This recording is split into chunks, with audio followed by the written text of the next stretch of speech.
let's talk about Chris Jericho and Kevin Owens at WrestleMania 33. It's the best angle on TV, it's the hottest thing in the company, and it ends up being the second match on WrestleMania.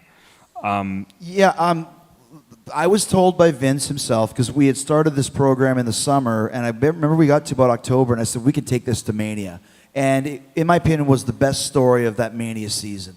It took so many twists and turns, culminates in the Festival of Friendship, which everyone's like, oh, we knew he was going to turn. Nobody knew he was going to turn, because we had planted seeds, and when it finally happened, like I said, I wanted that Festival of Friendship to be a combination of an 80s David Lee Roth video, and starting as a 80s Roth video, and ending as the Red Wedding Game of Thrones, to where it's the most crazy thing you've ever seen. Like, there's no, you can't do that. Oh my God, don't do it. Oh, it's terrible.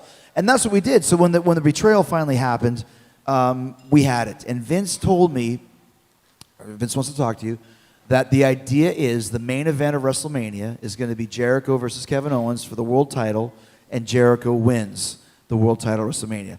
The first time ever I would win the world title as a babyface. I've been a world champion 7 times in my career. All of them have been as a heel, which tells me how much you guys like me.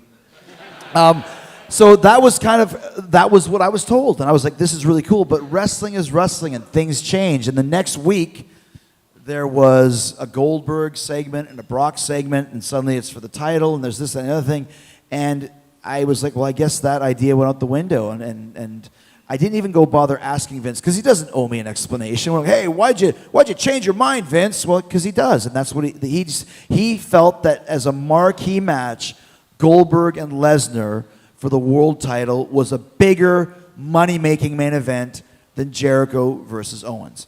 Now, was he right? Was he wrong? It doesn't matter what I think. It's not my ice cream shop. I just scoop the vanilla or scoop the chocolate, and he's the one who does what he wants. So that's kind of where that went. So, but the thing is, though, fine, we're not in the main event. No problem. If you look at a WrestleMania card, you guys don't know how long it is. There's 12 matches. The saying is, if you can't go last, go first. If you can't go first, go semi-main event. Other than that, it's kind of a quagmire, and then you really know how much emphasis the match it has from the boss by the amount of time you're given.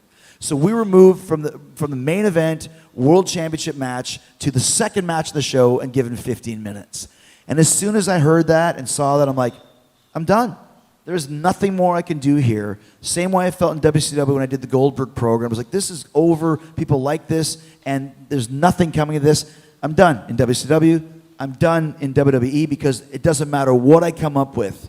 It's not going to be, well, it's going to be as good, but it's going to be really hard to be better than this Kevin Owens Jericho story that we've told for the last 7 months. So I knew deep down inside, and I didn't even realize it until about a week or two after WrestleMania. It's like, I'm not into this anymore. I had lost my desire to be there.